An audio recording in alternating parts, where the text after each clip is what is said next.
To the extent that we live our lives in a manner that is consistent with the truth in our heart, we thrive.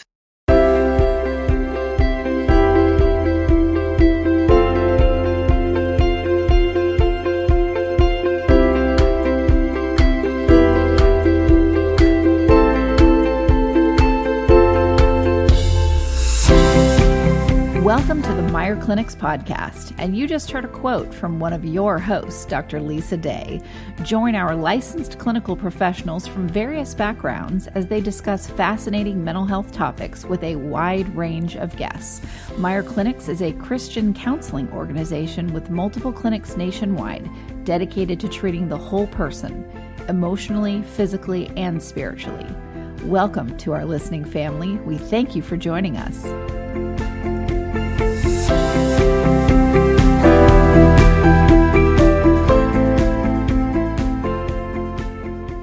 Hi, everyone. Kristen Walker here on the Meier Clinics podcast. I'm here with Dr. Lisa Day. Hello, Lisa.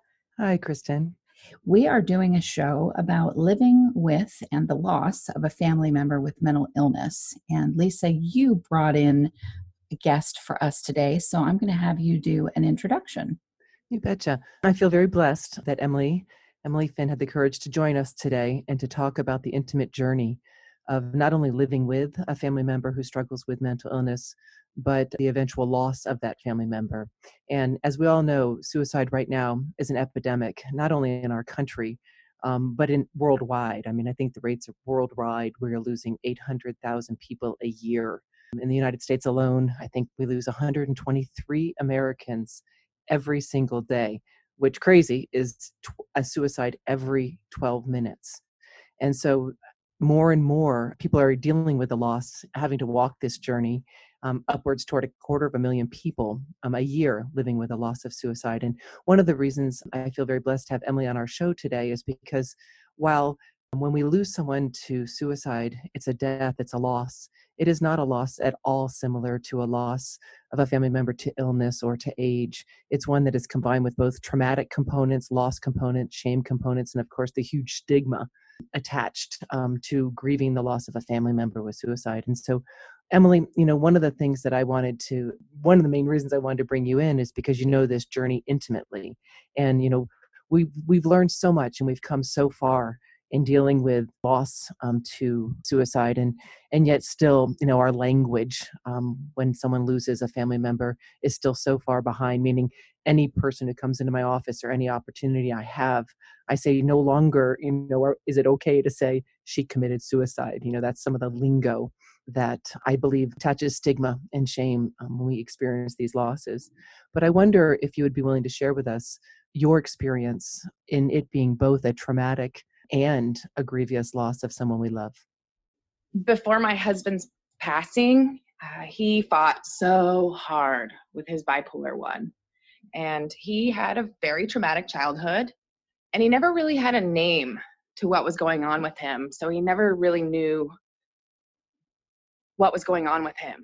He just felt lots of shame, lots of hurt, lots of anger, and he really beat himself up. And then we met, and I realized quickly that what was going on.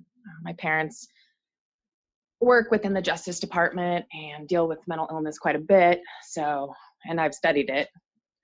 And I was like, oh, okay, I think we need to get you to a doctor and get you diagnosed. And he was like, okay. So we get in there, and a few diagnoses later, we find out it's bipolar 1. So he's obviously up and down, and it's seasonal. It's hard. He had lots of stresses with his job, with the mother of his children, his ex-wife. It was just kind of a constant barrage. And I mean, he did everything. He did electroconvulsive therapy. He did every kind of medication you could think of, every kind of talk therapy.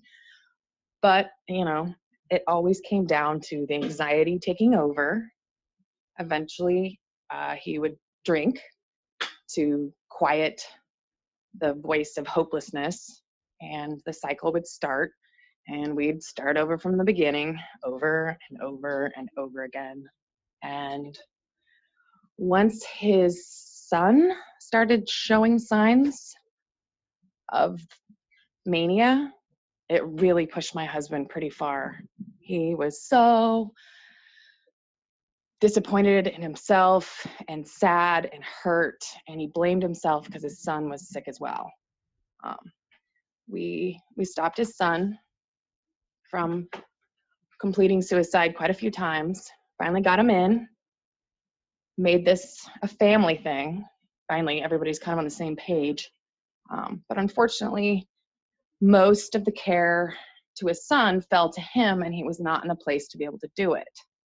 It just kind of drug him farther and farther down. And eventually there was one last little trigger, and I lost him. And now I'm on the other side of it. Emily, on that journey with Carl, did he talk of taking his life? Did he talk of suicide?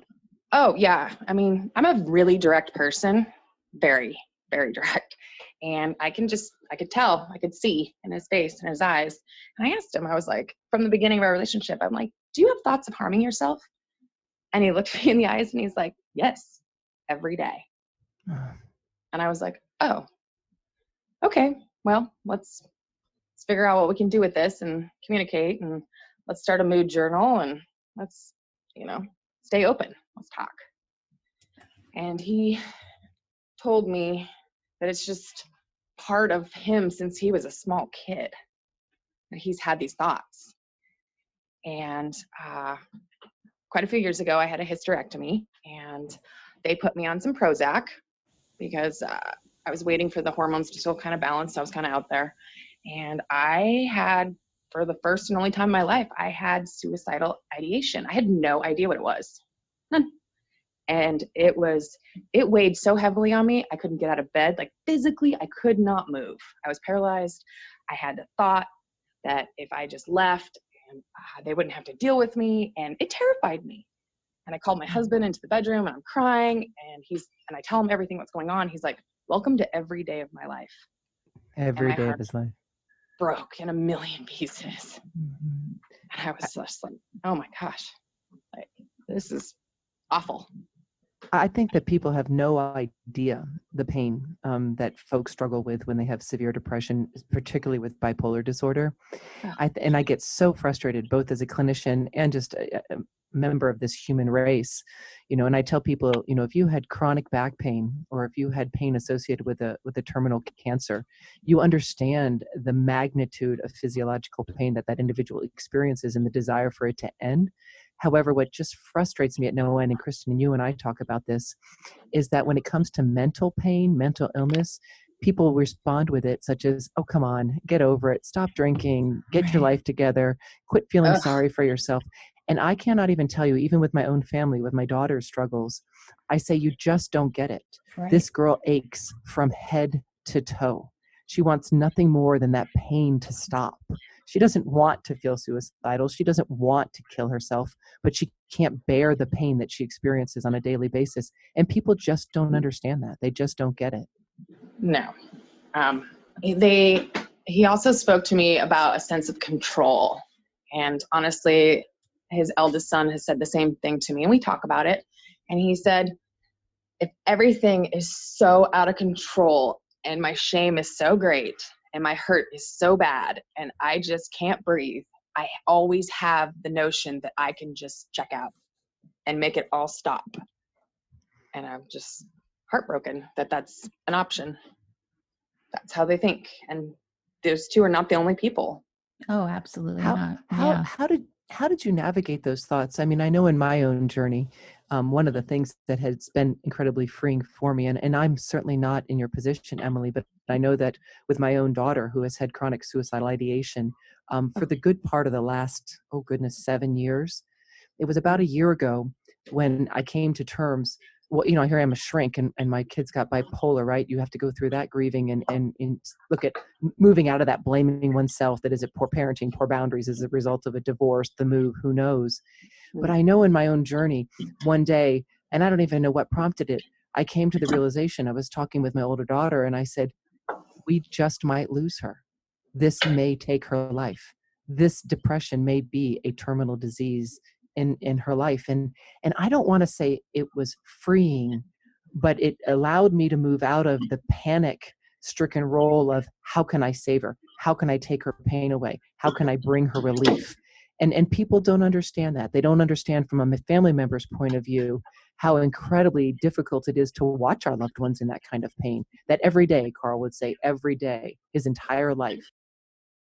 Yep. The pain is, yeah, it's just horrible to say, but I always knew that we weren't going to retire together, that we weren't going to grow old together, because things just kept getting worse and worse. And though you think you're prepared for death, you just aren't. And I realized, I mean, I did everything within my power to help him. You know, I set boundaries with people to keep them away so they would stop inflicting stress. I took all the punishment from other people. I did what I could, and I got him to every doctor I could find and got him every treatment. I researched depression. I hired translators because I found different doctors in different countries that had different treatments. And I was like, oh, okay, well, let's go check this out. And in reality, it was just like grasping at sand all the time, watching my husband slip away more and more. And the harder I worked, he was just like, I don't understand why you want to do this. Like, medication makes me feel dead inside. I'm not happy. You're not happy. Like I can't love you the way that a husband should love a wife. And I was like, your life matters and I love you. Like, we'll figure it out.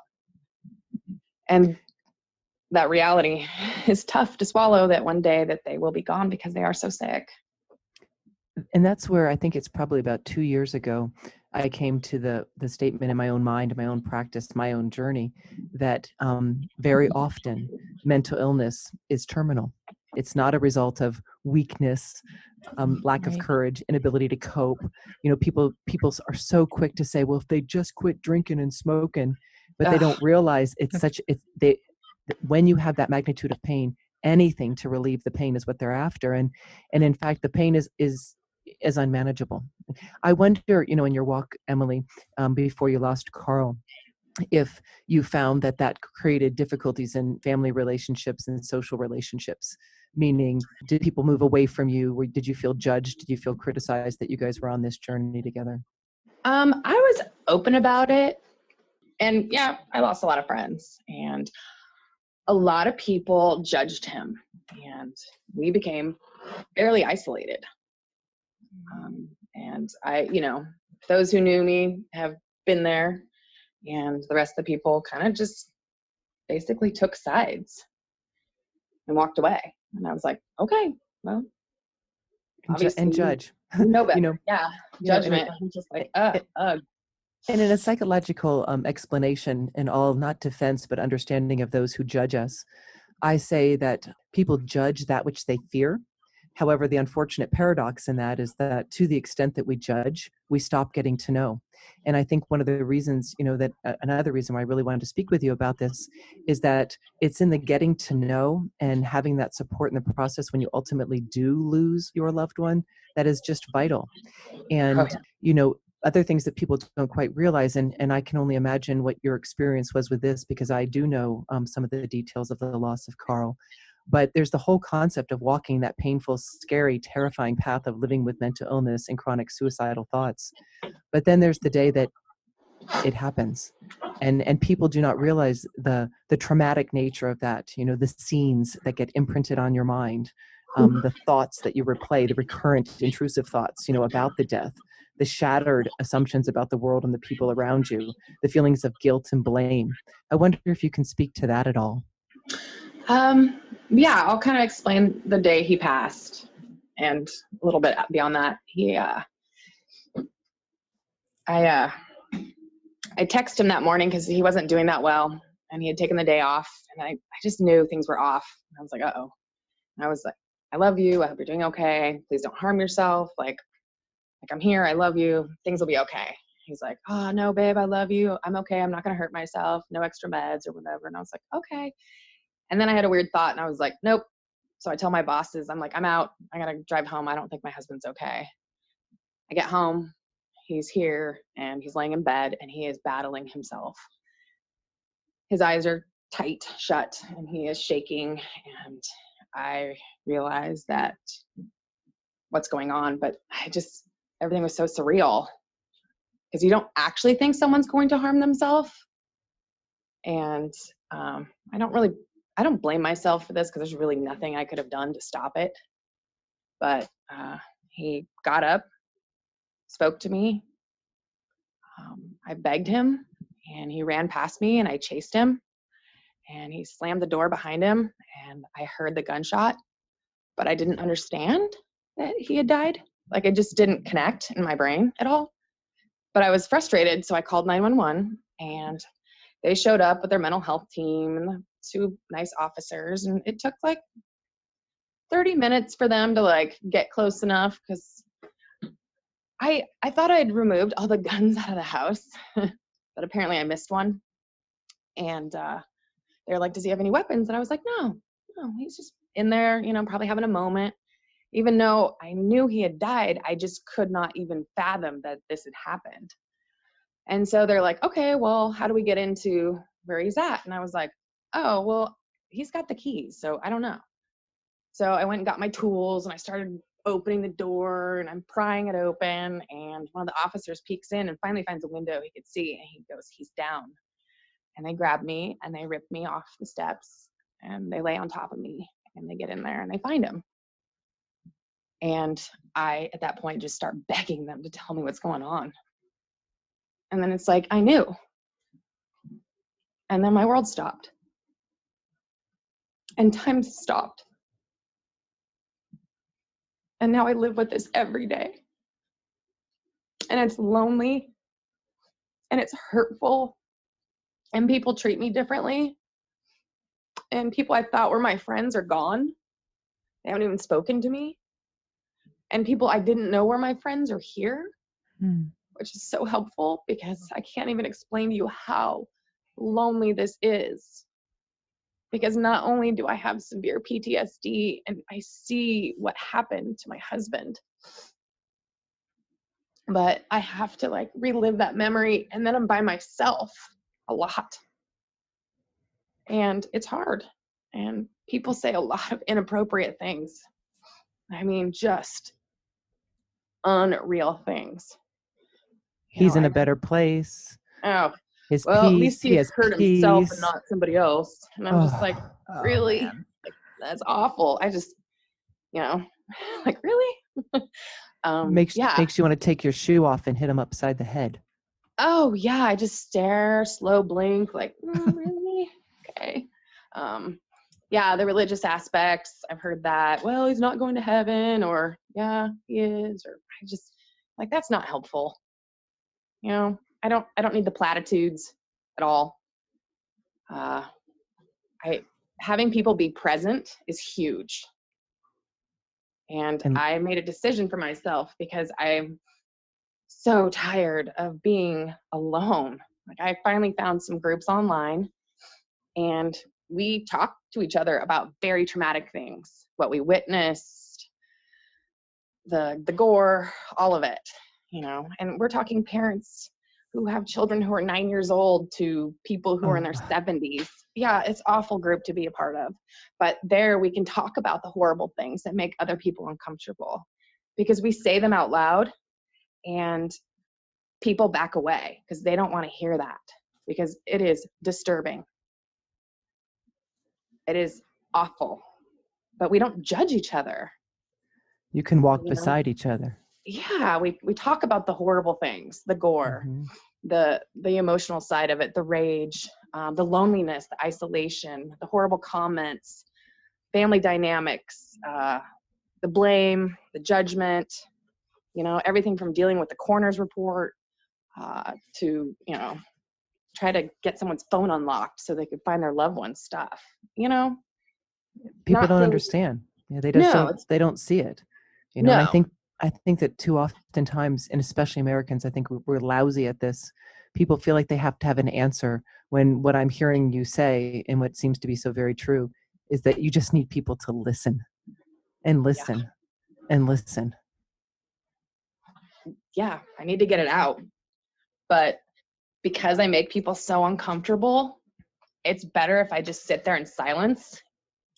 And then that way I don't have to be as lonely. And in the groups, you say, is where you find the greatest support?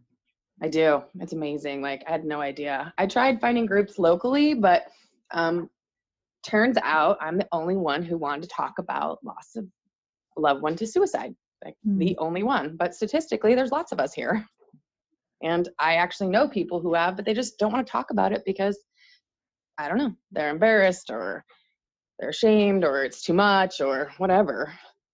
I think that people have difficulty accepting the intensity of the grief. Ugh. You know, when there's chronic illness or there's aging, there's a bit of a slow preparation and process.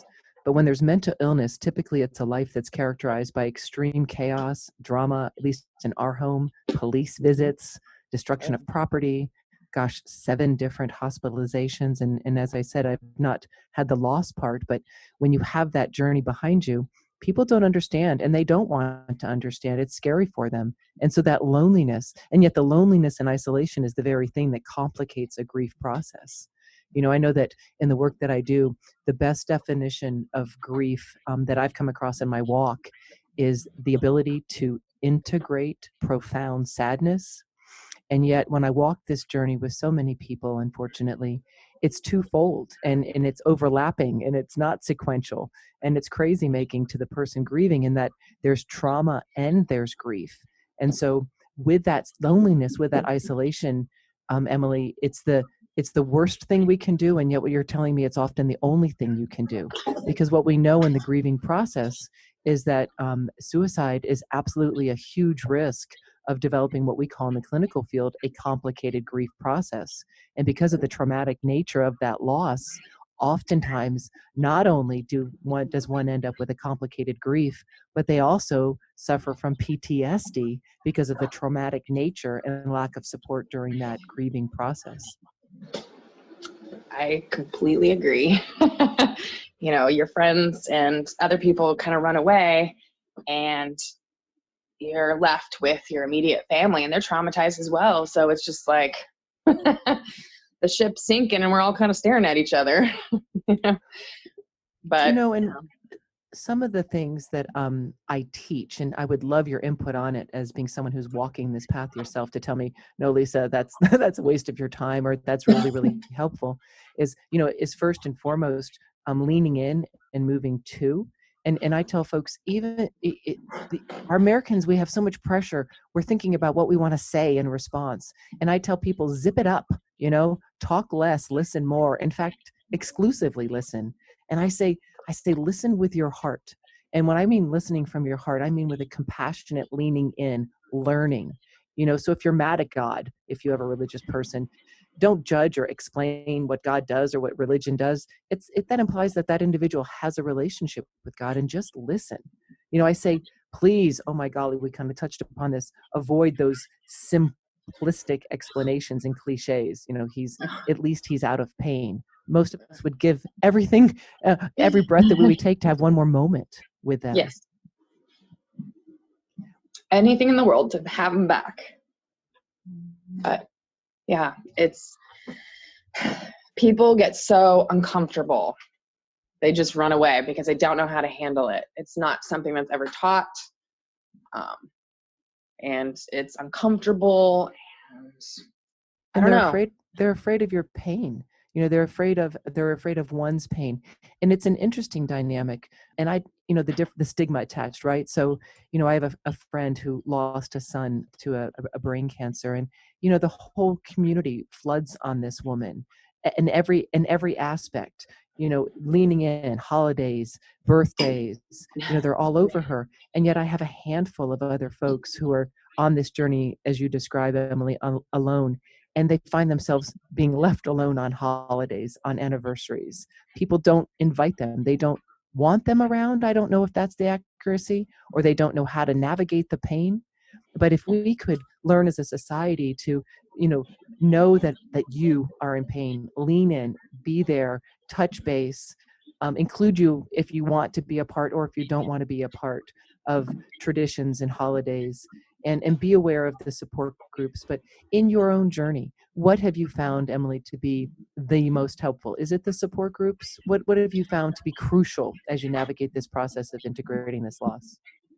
You know, in growing up, my parents have always been very, mental health is key, therapy is great, never shy away from these things, make sure you take care of your physical self, all the things.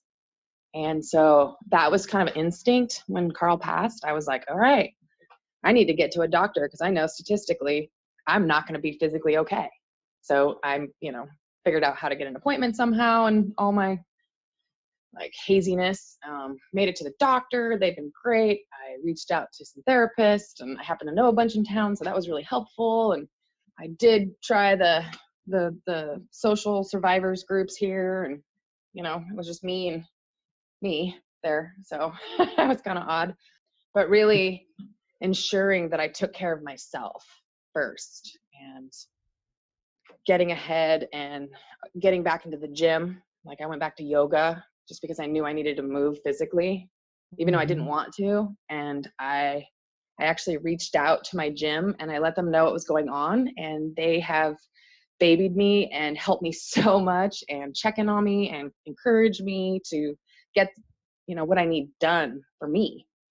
That's beautiful. So I know, they're amazing. And it's the weird out of left field people that have been there, Not the people you would hope would be there. Yeah, the folks at his job, I was really surprised. Another gentleman had died on the job a couple years ago, or 19 months ago or something. And they have rallied, and they're, the wife and the kids are very involved with everything at work and the whole thing. And I don't hear from them. Ouch. I don't, nothing. There's one person, it was Carl's best friend, and bless his heart, I love him. But it's so uncomfortable for them. Mm-hmm. And I'm like, well, in part, this job killed him, it just weighed on him. And he was just like, it's not the same, Em. I'm like, oh, okay. Okay. Then don't include me. Don't ask about the kids. Just stay away. Stay away. Yeah. Stay away from judge that which they fear, right? It's far too challenging for them. One of the things too, that I don't think, I'm a nurse as well as a psychologist. And one of the phenomena that I've, noticed, and I wonder if you experience this, Emily, is, we hear of heartbreak, that whole term, my heart is broken. And yet in the grieving process, when we lose someone, particularly in the traumatic nature of suicide, I observe in my clients genuine heartache, and I'm talking physiologically, that in their chest, an ache, a feeling as though their sternum has been broken open. Did you ever experience any of those kinds of things? I did. I was really nervous, and that was that broken heart syndrome. I was like, uh-oh, I'm not okay. I'm not okay at all. And so honestly, I was so confused trying to make doctor's appointments. I kept calling my health insurance company. And so finally the nice lady there called the clinic for me and set up an appointment for me. So I showed up there, and I got in there, and I was like, I'm not okay. This is what's going on in my life. And, they've been amazing. They set up appointments for me. That's huge. Oh yeah. All my blood tests, and, making sure my diet's okay, and, getting me on medication, which has been huge.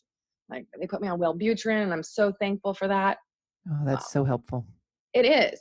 It is, because I don't think I would be as upright as I am, and I would not be okay as I am without it. And that's so good to speak to, because I think that a lot of people that I've spoken to and worked with through the years, they say, well, no, there's reason, that I'm hurting. There's reason that I'm depressed. It's an environmental factor. Medications aren't going to help. And I'm right there with you. I say, oh no, the magnitude of stress on our neurochemical system throws everything off. And antidepressants oftentimes can be incredibly helpful, as are other medications, such as that breaking, aching heart. Right. And that self-care. I don't think are a normal cross-section of society, because too often what I observe really is a complete removal, immobilization, difficult to get even out of the chair. stunned, stopped, don't talk, don't walk, don't work. And that is the very thing that complicates the grieving process even more. And so your ability to mobilize that is huge. And, the other thing I wanted to speak to, Emily, because I think that this is profound, and I wonder if you could share this with our listeners, is that you and I are friends on Facebook. And last week or a couple of weeks ago, you wrote a post, which I felt was so very powerful.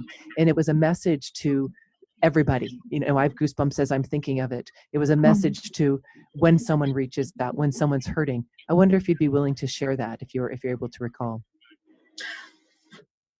I I was in a place where I was just so frustrated with my loneliness and my loneliness, and watching other friends that I know in severe depression, and just a whole mixed bag of things. I don't really remember verbatim what I wrote, but I was just trying to bring the three groups together, like, those who don't understand the grief or mental illness, those who are struggling and hurting right now, and those of us on the other side of suicide, like, hey, we're all in this together and we need to do better. Please don't ask somebody who's struggling mentally to reach out. Like, go find them, check on them. They're not okay. And if you have a friend who's lost somebody to suicide, go check on them. Don't leave them alone. They need you. And we just need to be kinder and stop with the stigma. Right? Stop it. And the awareness, I think you also addressed that, we're so quick to do the, hello, how are you? I'm fine. And yet we're not. And we see the cues. We see the cues that one is not fine. But in our society that we're moving so quickly, or we're so afraid to touch other people's pain, we go, okay, great, good to see you. And one of the things that you said, and this is my paraphrasing, was that see that, pause, lean in, know that they may be experiencing pain that's enormous. And it's just one pause, one ear that's willing to listen and stop that can make all the difference of you matter. Your pain matters. Your journey matters. And it was profound. And I think the more that we can give that message, and Kristen, I know you and I talk about this all the time, the stigma of mental illness, that depression is the major leading cause of disability in the United States currently. More days missed for work for depression than any single illness on the books. And yet we're all just running around, with bright-eyed, bushy tails, woohoo, things are fine. And so your message, Emily, to me is profound. And I think that if we can take that and we can share that, and I guess my paraphrase of that is leaning in. I do it naturally because I'm a shrink, right? On my head, it says, talk to me, but my heart is there. I think probably because of my walk, with my own family members. But I wonder, as we wind this down, Emily, if there's, I think I hear your words, and that's listen and help facilitate the avoidance of isolation. But I wonder if you would have any parting words that you would share with regard to, and this is a big question, with regard to living with and then the eventual loss of a loved one to mental illness. I would say don't stop talking about things on either side of it. I reached out a lot when my husband was alive to other people, and I was very honest about it, and people dismissed me quite a bit. That created a lot of guilt on other people's part. So not dismissing somebody when they say something, it's just not okay. And for those who are not okay, there's a lot of people out there, and we're here, we see you. Like, it's in your eyes, it's how you stand, it's how you breathe, it's how you look at things. Like, we notice that, we see you, we feel your pain. You're not alone. So to those of us who are okay, like, reach out, check in, make sure people are okay, stand there and get the answer. You know, make sure they're telling you the truth. It's there. And to those of us who are surviving, you don't have to hide. I don't want to anymore. I'm tired of it. I didn't do anything wrong.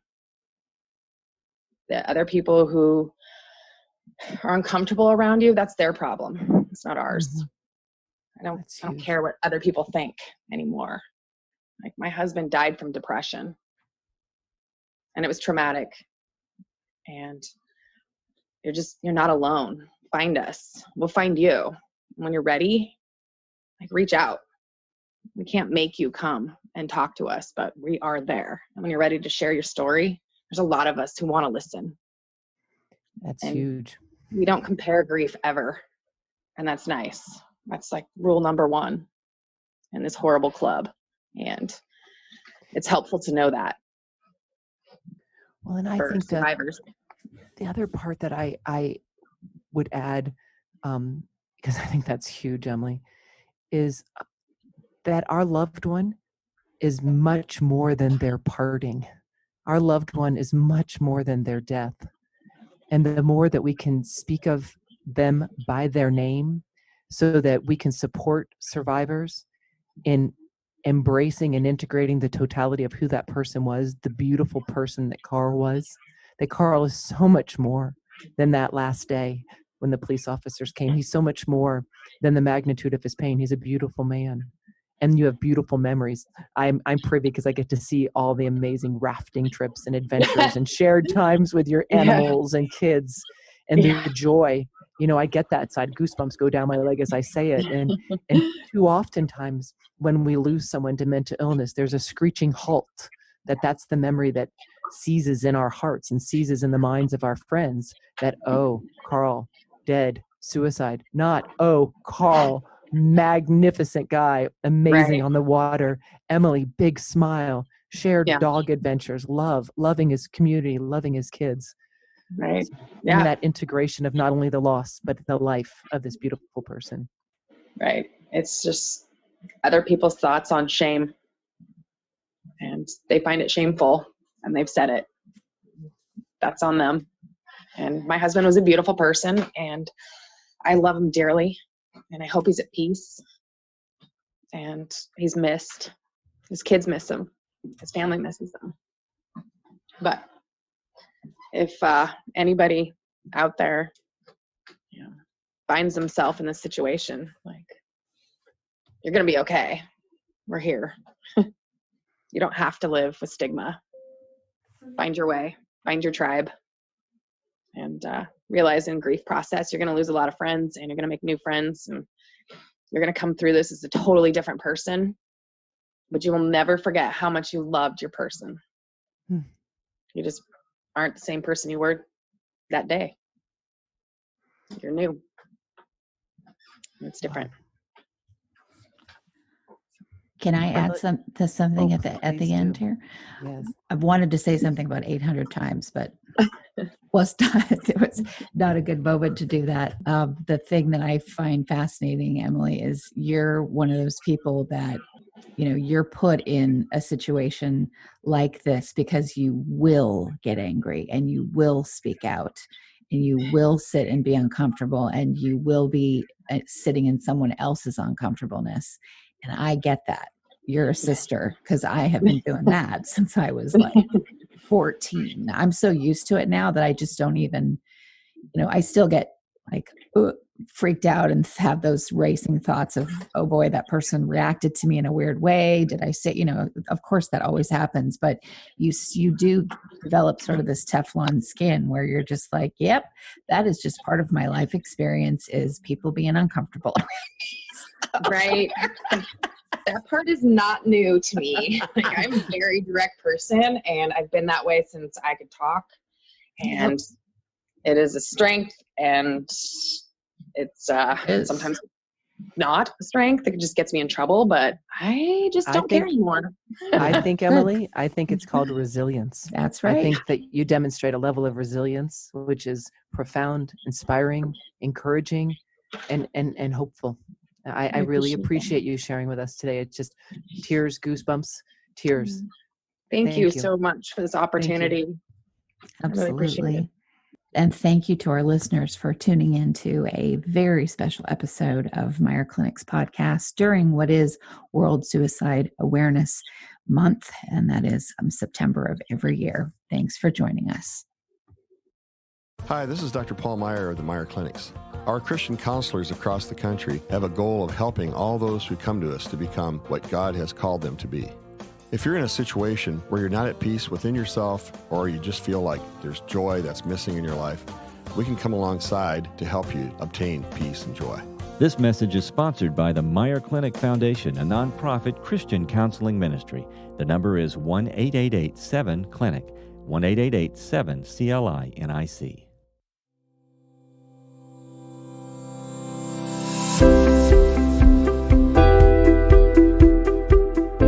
We hope you enjoyed this podcast. Tune in next time for another engaging discussion on relevant mental health topics. If you have any questions about Meier Clinics, please visit our website at meierclinics.com. That's MEIER clinics.com, or call us at 888-7-CLINIC. Don't forget to leave us a review on iTunes, Stitcher, or any of your favorite podcast apps. And please note that we are a member of and produced by Mental Health News Radio Network, MHNRnetwork.com.